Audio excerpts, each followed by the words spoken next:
What's up, Massive family? We got some Rainbow Six news coming at you because patch 2.1 just went live today for PC. Consoles are getting that patch on February 16th because it takes a little longer for the patch to be approved by Microsoft and Sony. No fault of the developers there.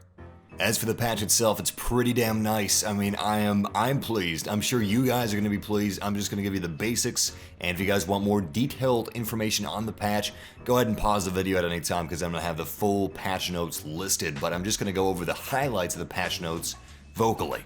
Aside from the huge, and let me just say that again, huge, there we go, that's more fitting. Aside from the huge list of bug and exploit fixes, the biggest part of this patch would have to be dedicated servers for custom games.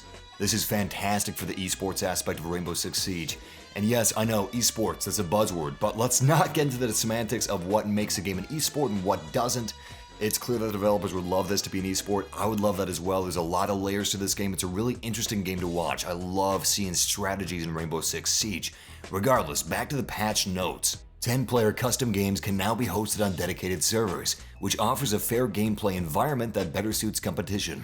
Dedicated servers means no host advantage, better stability, and makes it harder to cheat. We are also making the Spectator Camera feature available on dedicated servers, allowing an 11th person to observe matches held on those servers. This is a really cool and necessary thing for people that are really into Rainbow Six Siege. Teams of people that want to treat this pro and want to be really good at the game and play against other teams of people that feel the same way in a nice, fair environment. There are some limitations, however, for the time being. You need 10 players for a custom game on dedicated servers to start. And in order to create a game with a spectator, the spectator has to be the one creating said game as spectator. In that case, there will be 10 players plus one spectator in a match, of course. Only one spectator can be present in a custom match hosted on dedicated servers, so each team can't have their own spectator. And even though the game is hosted on dedicated servers, if the match creator quits, the lobby is disbanded. And of course, if they're disconnected or if their power goes out, once again, the match is disbanded. Kinda sucks. All custom matches on dedicated servers are invite only, and you have 10 minutes to fill the lobby and start the game to keep the match on a dedicated server. There is currently no way to return to an already started match on a dedicated server if you leave or disconnect. As the creator, you won't be able to create a new custom game on dedicated servers for 10 minutes if you shut down your previous custom game hosted on dedicated servers. You also have the option to change your dedicated server's data center to a different data center other than the default data center, which is selected based on your ping. Something else added to custom games are HUD presets to accommodate different needs. They've added a preset used by ESL for their tournaments, and something interesting is the altered hardcore HUD, which is their first iteration leading to the hardcore mode. It's not final yet, and it's basically just a step in the direction they want to take, but I'm wondering when we're going to get that hardcore game mode. Probably not February, but maybe next month. That'd be cool if we did. I gotta say though, this right here, this patch note, this is my favorite patch note, possibly of all time. This patch note right here, because just saying these guys have been removed from the match was not enough. This was not shaming them. They were not shaming them, and they needed to shame cheaters. They changed the message, player has been removed from the match by fair fight. Instead, it's now, player has been banned from the game by fair fight. Ban those cheaters, shame those cheaters. I love it. Good job, Ubisoft, keep it up. Great job.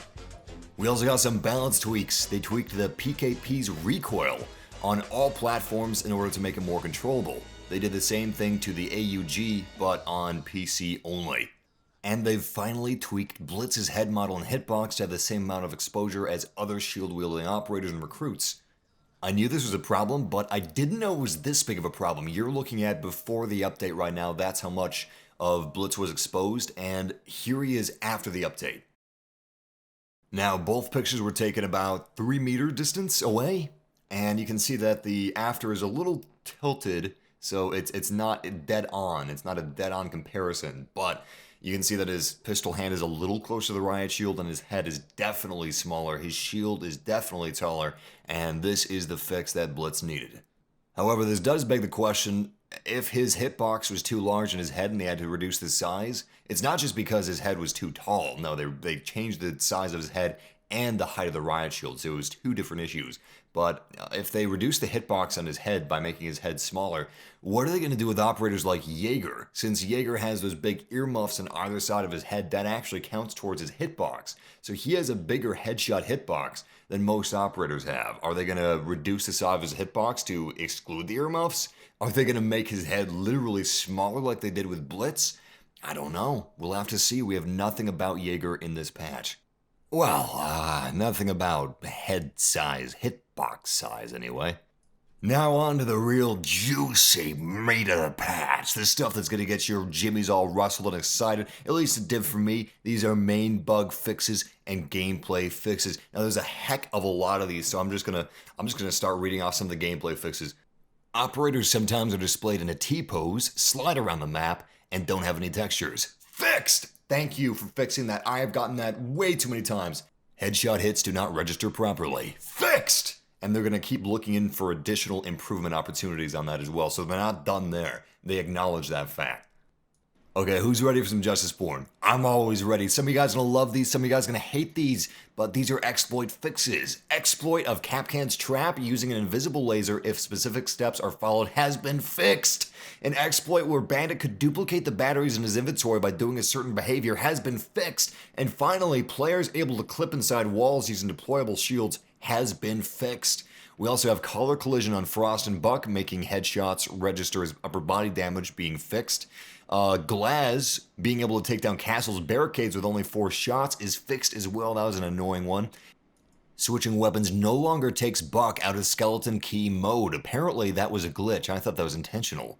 Big bug right here you guys are going to have to see gone. Armor barricades placed by Castle appear as intact when Castle looking at them, while they're displayed as destroyed for other players. That's fixed. A common online bug was also fixed. Error code 0-0x00000602 is received when returning from a matchmaking game to look for player's step. That has been fixed. That was an annoying one. That was awful. And down in miscellaneous fixes, we have some of the most common bugs being fixed, like the missing weapon textures during PvP matches on Yacht, the lower part of Blitz character model flickering, weapons showing black textures after playing several custom sessions in a row, which we saw a lot in our subscriber war games of Rainbow Six Siege. No sound for Season 1 operators when reloading weapons has also been fixed. Frost's Welcome Mat Gadget has no sound effects when deployed or picked up. That was a bug and it's now been fixed. It's another thing that I thought was intentional, but nope, it was a bug. I was like, wow, these bear traps are really quiet, but I guess she does work for an elite government organization, so maybe they have the money to make silenced bear trap technology? Nope, it's a bug. This one right here is interesting though. Recently met players feature is now functional on PS4. Apparently it was already working on Xbox One. I didn't even know that was a thing. I mean, I looked for it. I remember looking for it, but I guess I just assumed that it wasn't like present in the game, but a bug was preventing it from being functional. But I'm really happy that it is functional because I'm sure a lot of people have made friendships over this game. It is a team-based game, so that's a pretty necessary thing if you enjoyed playing with somebody and you're like, you know what? I'm going to send that person a friend request. Oh, I can't because recently met players was broken. And then we have unlisted tweaks and fixes implemented with patch 2.0. What does that mean? Does that mean that they are waiting to see if we notice these things before they tell us they changed these things? That way we can't like bitch about it and say like, this broke the game. Now they can say, no it didn't, because literally no one noticed it on Reddit or the forums. So sit down and be quiet. Kind of feels like patch insurance, like, if we don't tell them what's in the patch, they can't complain about things that they don't understand and misunderstand the balancing of the game. That's probably not what happened, that's just pure speculation on my part, but it's a funny thought. The patch size is 1.2 gigabytes, so it's a nice, hearty, delicious, meaty patch, and you PC guys, I'm jealous of you, because I gotta wait to get this awesome patch, and you guys are enjoying it right now, but happy for you. And if you guys enjoyed this video, if you found it helpful, if you found it entertaining, subscribe to join our massive family. We do daily live streams, and yeah, that's it. That's the video. Take care, guys. Game massively, and stay frosty.